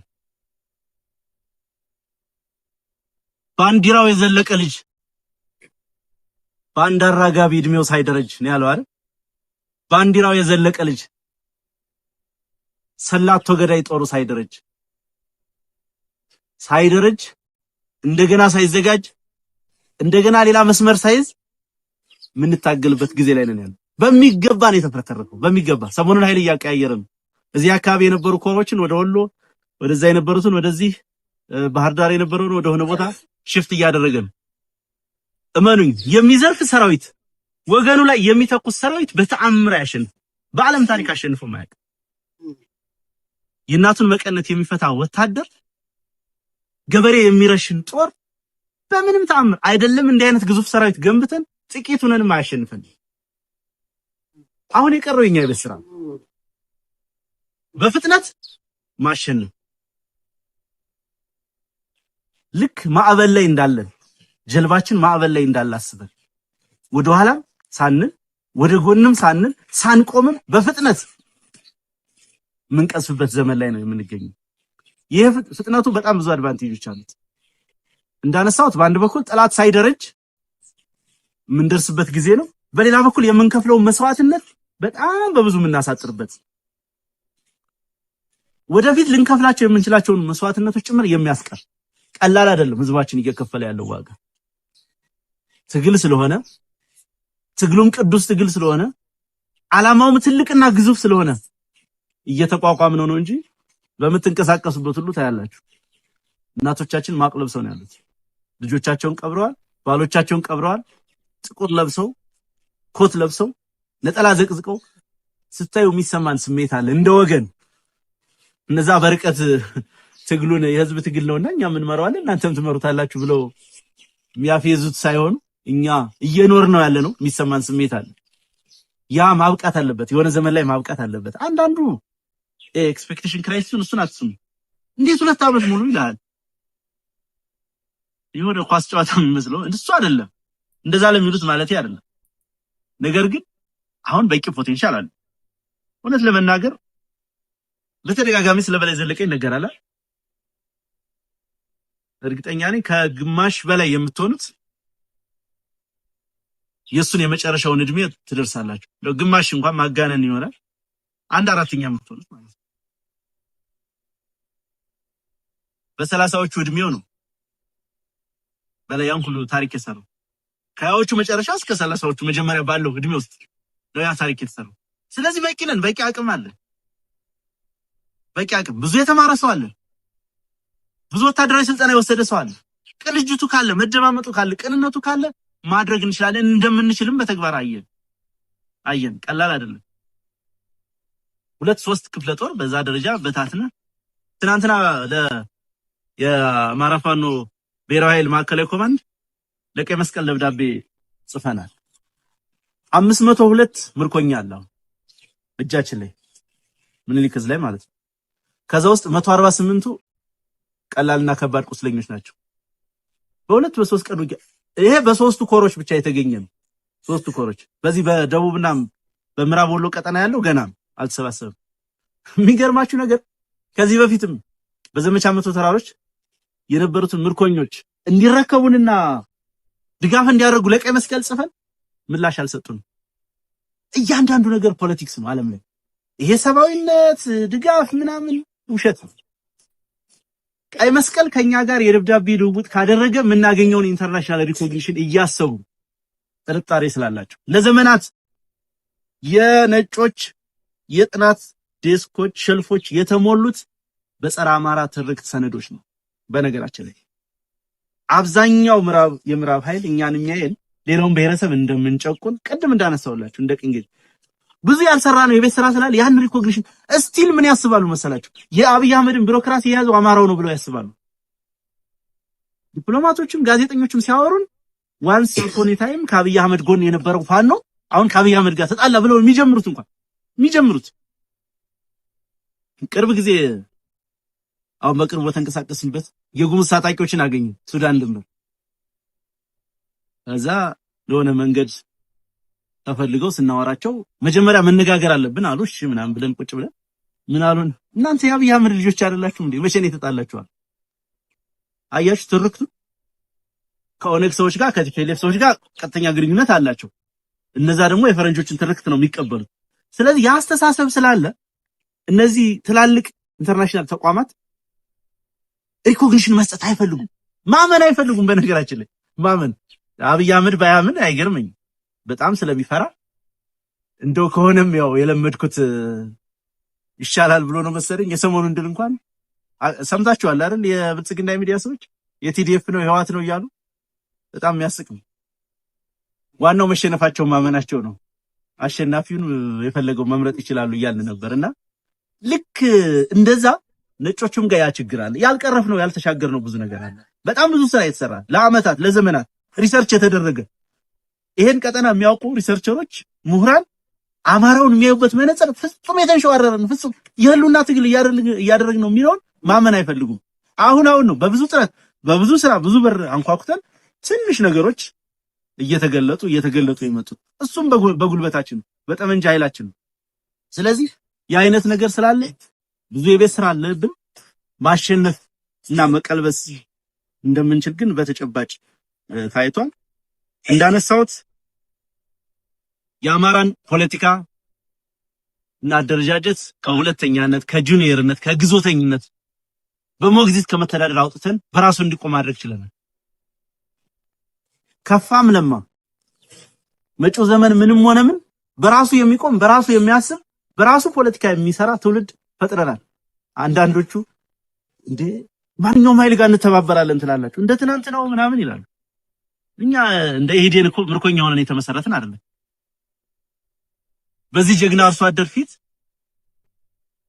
በዚህ ጀግና ወጣት መሃል አስታጥቀን አደራጅተን አንቅተን በራሳችን የፖለቲካ ፍልስፍና የበቀልም አዲስ ትውልድ አዲስ አስተሳሰብ አዲስ ተስፋ ስንል እነኚህን ሁሉ ከዚህ ከፖለቲካ ርዕዮተ ዓለም ተለጣፊነት ዶሜስቲኬት ከተደረገ ኢትዮጵያን አማራን ከማይመጥን የሶሻሊዝም ካፒታሊዝም አይነት ፍልስፍና የተላቀቀ የራሱ ፍልስፍና ያለው የአማራን ትናንት ግሎሪ ፓስት የሚያስታውስ የሚያስብ የሚመረምር ዛሬ አማራ ያለውን ተስፋ የሚያስብ እና በራሱ አቅም በራስ በቅነት የሚንቀሳቀስ ትውልድ ፈጥረናል ማለት። በዛ መንገድ የተፈጠረ ትውልድ በምንም ተአምር የሌላው ተለጣፊ ሊሆን አይችልም። በሌላ ሂሳብ ሊታይ አይችልም። ማንም ለጽድቅ ብሎ አይደለም እኛ ጋር ሊሰራ የሚችለው ማንም አካል ኢንክሉዲንግ ሀገር ውስጥ ያለው ውጭም ያለው ማንም ከኛ ጋር ሊሰራ የሚችለው በእኛ ፖለቲካ በእኛ ሐሳብ በእኛ ጉልበት ህልውናውን አስከብራለሁ ብሎ ስለሚያስብ ብቻ ነው። ይሄን እንዳትረሱ። እኛ ስልጣን ላይ እንድንወጣ ፈልጎ አይደለም ማንም ሊያግዘን የሚፈልግም የሚችልም አካል ለራሱ ፐርፐዝ ለራሱ ጥቅም ይሄንን የሚስት አመራር የለም። ይሄን በደንብ የሚረዳ ሊደርሺፕ ነው ያለ። ምንም አይነት ስጋት እንዳይገባችሁ በዚህ ረገድ የጸረ አብይ አህመድ አገዛዙ ፊት አውራሪ ሆነን መውጣት የምንችልበት አቅም አለን። አማራ ቀላል ህዝብ ነው እንዴ? በርካታ ትናንሽ ሀገሮች ተደምረው እኮ የአማራን ህዝብ የሚያክል ቁጥር እኮ የላቸውም። የህዝብ ቁጥር ትልቅ ጉልበት ነው በዚህ ዘመን አይደል? ኢኮኖሚካሊም በሌላው በብዙ መመዘኛዎች ብትወስዱት ገና ያልተነካ ምን ያክል ፐርሰንቱ እንደተጠቀምንበት የአማራን ህዝብ አላውቅም። ግዙፍ የሆነ አቅም ነው ያለን። ይሄንን አቅም የያዘ ኃይል እና አካል የሆነ አካል ተለጣፊ ይሆናል ብሎ መስጋት አያስፈልግም።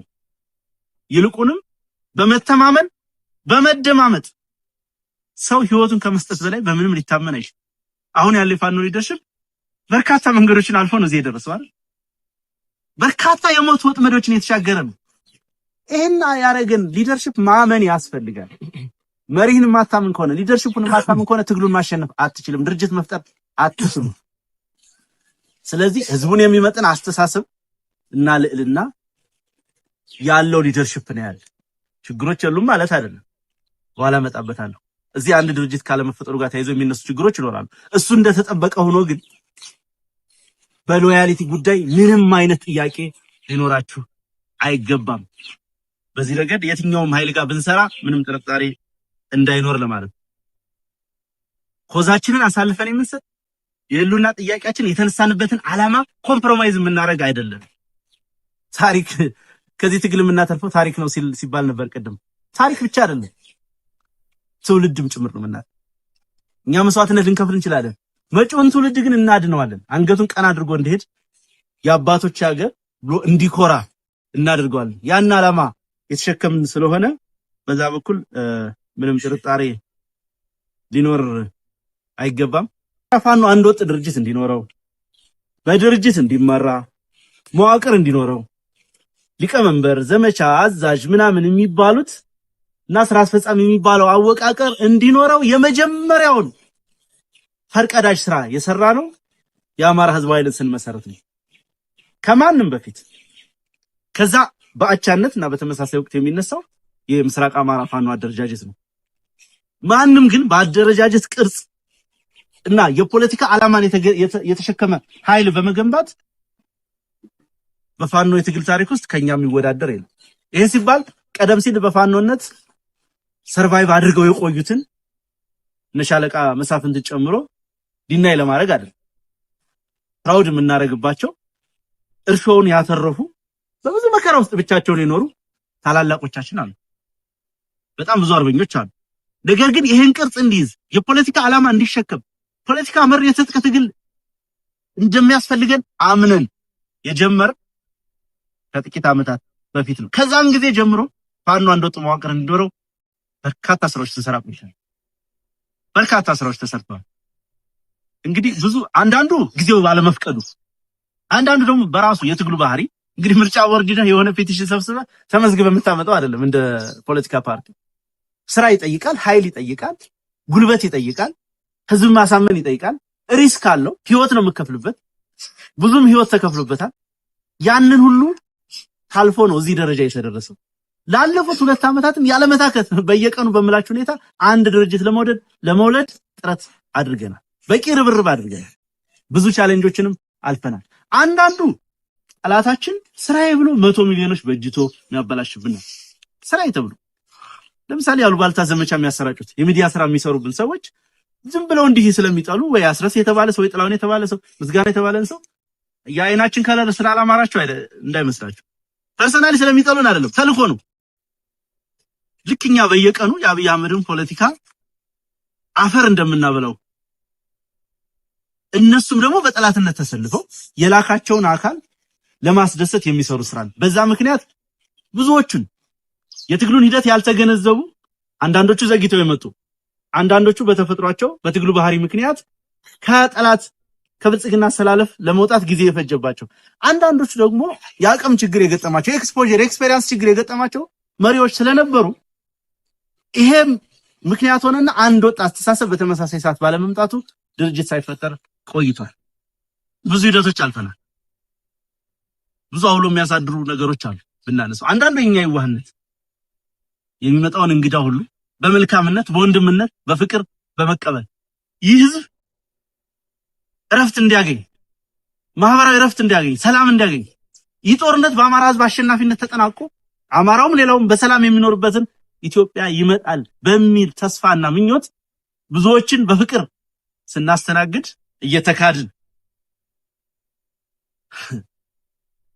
እኛ በራን ኳኩተን የሰበሰብነውን ወጣት ፋኖ እኛ መከራችን አይተን የገዛነውን የነፍስ ወከፍ ላይ የቡድን መሳሪያ ያስታጠቅነውን ኃይል በሀብል በብር ሀብል በጣም በተራ ቁሳቁስ ባሉባልታ አይ ከሌ የሚባል የፋኖ አመራር የምናምን የሚባል ሚኒስትር ዘመድ ነው በሚል አሳፋሪ ወሬ ወደዚህና ወደዚህ ያላጉ አዘግይተው ነው። ይሄ መታወቅ አለበት። ቀላል የማይባልም ደግሞ ራስን ወይ አንዳንዱ ይገርመኛል። ምንም ማለት አለው ቅድም እንዳነሳውላችሁ ለመሪነት መወዳደርም መመኘትም አስፓየር ማድረግም ነውር አይደለም። ነገር ግን ይሄ ትግል ለመሪነት የምትፎካከርበት አይደለም። ትግሉ ካላሸነፈ ማናችንም የለንም። ትግሉ ካሸነፈ ግን አየለም ይምራው ከበደም ይምራው ማንንም ይምራው የተሻለ ነገር ይኖርናል። እንደ ግለሰብ ባይኖርን እንኳን እንደ ህዝብ የተሻለ ነገር ይኖርናል። ይህን ያለ ማሰብ ያስተሳሰብ ስንኩልነት ራስ ጠልነት ነበር። ምቀኝነት ብለህ ልጠራው የምትችለው ነው። አይ ከኛ አካባቢ ካልሆነ ማመሪ ትክክል አይደለም። በቃ ከኔ ከሚመራ ይቆይ በቃ ድርጅት መስራት ይቆይ በህይወት የሚቀልዳል። በዚህ ልክ ነገሩን አቅልሎ ማለት ነው። በየቀኑ ህይወት እየተገበረበት ያለን ትግል በዚህ ልክ ዝቅ አድርጎ የሚያስብ ያንን ሁሉ አስተሳሰብ አንዳንዱ ደግሞ ቅድም እንዳነሳውላችሁ ወይ የሆነ ሃይማኖት ቲም ይይዝና ቅዱስ ሲኖዶሱ ፌዴሬሽን ምክር ቤት እስኪመስል ድረስ የብሔረሰብ የምናምን ውክልና እንትን ውስጥ ሲገባ ትናንት ቤተክርስቲያኗን ሊከፍሉ የነበሩ ሊሰነጥቁ የነበሩ ሰዎች የሆነ ቦታ ሲሰጣቸው እነሱን ያልታገለ በየቦታው የኦርቶዶክስ ምዕመናን መከራቸውን ሲያዩ ያልታገለ አካል የፋኖን ትግል እኔ ነኝ የምመራው ይላል። ምንም ችግር የለም። መሬት ላይ ያለ ሰው ቢመራው ማናችንም ችግር የለብንም። የሆነ ቦታ ቁጭ ብለህ ግን አትችልም። እንዴት ነው አንተ ከረባት አድርገህ የሆነ ፍራሽ ላይ ተኝተህ እንዴ ሞራሉን ራሱ ከየት እንደሚያገኙት እኔ ይገርመኛል። እኛ እኮ በዚህ ልክ በየቀጠና ያለው ፋኖ ሰራዊትና አመራር በጣም እያከበረን በጣም እየወደደን ስምሪት ለመስጠት እንሳቀቃለን። እዚህ ማለት እኔ አሁን እዚህ ከዚህ ጎንደር ደውዬ የሆነ ነገር ይደረግ ለማለት አይ መቼ ያደራጇቸው ልጆች ናቸው ይታዘቡኛል እላለሁ እኮ። እነሱ ግን አሜሪካ ተቀምጠው ካናዳ ተቀምጠው አያፍሩም። የሚገርማቸው እኔ እንደምን እንደሚያስቡ ሁሉ ግራ ይገባኛል። እነዚህም የፈጠሩብን ችግር አለ። ብዙ አይነት አስተሳሰብ ያላቸው አንዳንዱ በግንቦት ሰባት በኢህአፓ በምናምን ዘመኑን ጨርሶ አሁን ሳያስበው የሆነ ትውልድ ተነስቶ ጠመንጃ ይዞ አማራን እንደዚህ አድርጎት አገኘው። ሳያስበው ከእንቅልፉ ሲነቃ ይሄማ በቃ ህዝቡ ነው እኔ ነኝ የምመራው በቃ ዘመንም ምንም አይመለከተውም ከበደም ምንም አይመለከተውም እኔ ነኝ ይረሳ ኢግኖር ዲናይ ነው የሚያደርጉት። በንግግራቸው እንኳን በግል በሚኖረን ኮንቨርሴሽን እንኳን እውቅና አይሰጡም። የሚገርማችሁ አይ እናንተ ይሄን ታግላችሁ ይሄን መከራይታችሁ እንደዚህ መጣችሁ ፈጽሞ አይፈልጉም። እንደዛ ባለቤት መሆን አይፈልጉ። የነዚህ ሰዎችን እጅ የሚቋቋም ትከሻ ጠፍቶ ነው የዘገየው። አንድነቱ ያልመጣው አልፈልግ ተብሎ አይደለም። በጣም ብዙ ጠውረድ አልፈናል። አሁን ጥሩ ደረጃ ላይ ደርሰን የአማራ ፋኖ ብሔራዊ ኃይል ማዕከላዊ ኮማንድ የሚባለው ጊዜያዊ ነው። በቅርቡ የአመራር ምደባ ያደርጋል። ለመንበር ይኖራል፣ ምክትል ነው። ጊዜያዊ አደረጃጀት በውስጡ የምኒልክ ዕዝ፣ ቴዎድሮስ ዕዝ፣ በላይ ዘለቀ ዕዝ እና አሳምነው ዕዝ ተብሎ ነው የተዋቀረው። እነዚህ ዕዞች በአራቱ ክፍለ ሀገር ያሉት ናቸው። በተጨማሪ ቪዛ ሞዛል። ስለዚህ 5 ዕዞች ያለው ግዙፍ የሆነ ሰራዊት። እኔ ሰሞኑን በጣም ነው የምትገረሙት። ጎንደርም ጎጃም ውስጥም ያለው ሰራዊት በወሎ ድል ምክንያት እየተፈጠረበት መነቃቃት ሰው እንዴት ለኦፕሬሽን ለግዳጅ ለመሄድ እንደዛ ሽሚያ ውስጥ ይገባል? በየቦታው ያለው በቃ አስቸገሩ። ብዙ ቦታ ለምን አንሄድም ለምን እንዲህ አናረግም? እና አነሳውኝ ዛሬ በነበረን ውይይት ላይ በቃ ራሳችን መታዘብ አለብን። እንዴት ሰራዊቱ በዚህ ልክ ቀና ይሆኑ፣ በዚህ ልክ ጉጉት ነው፣ በዚህ ልክ የማሸነፍ ፍላጎት ነው። ቀደም እንዳነሳውላችሁ ጠላት እንኳን ገና ከዚህ ቦታ ኃይል ተንቀሳቀሰ ከዚህ አባኮስተር መጣ ብሎ እስኪናድ ድረስ ያ ሁሉ እኛ ለምንድን ነው ራሳችንን ማናሸንፍ?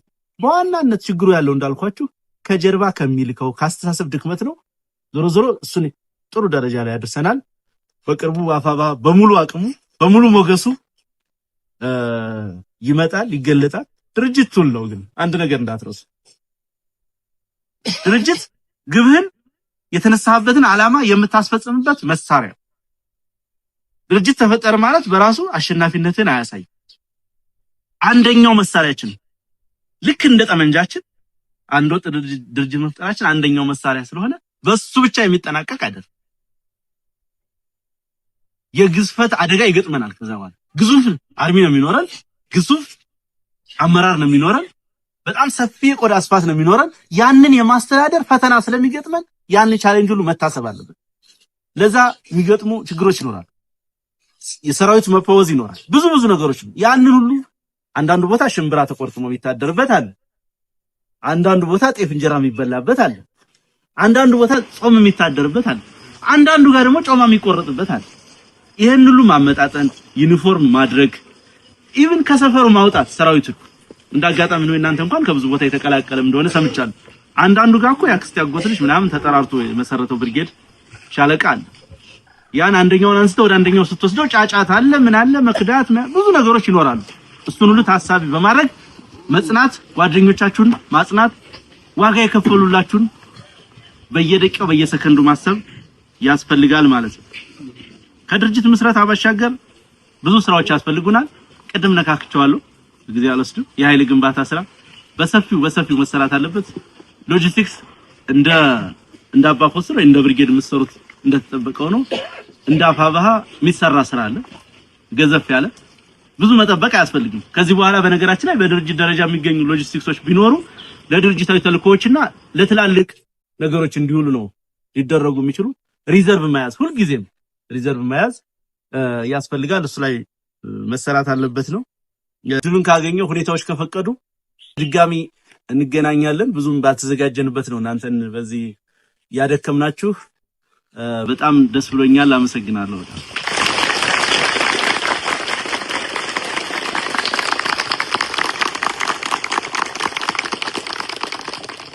ኮስትር አለን ወይ? አለን ወይ? ኮስትር አለን ወይ? ወደፊት ወደኋላ ወደፊት ወደኋላ 1 2 3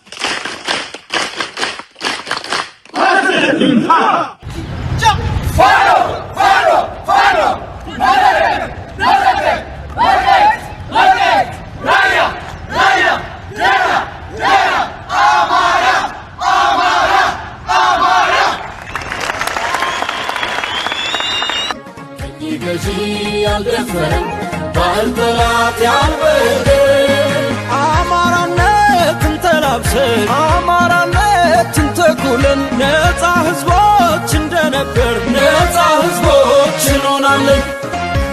አማራንን ነፃ ህዝቦች ታሪክ ባምኑ የዘከረን ቀኝ ገዢ ያልደፈረን ባልበላት ያልበደ አማራነትን ተላብሰን አማራነትን ተኩለን ነፃ ህዝቦች እንደነበር ነፃ ህዝቦች እንሆናለን።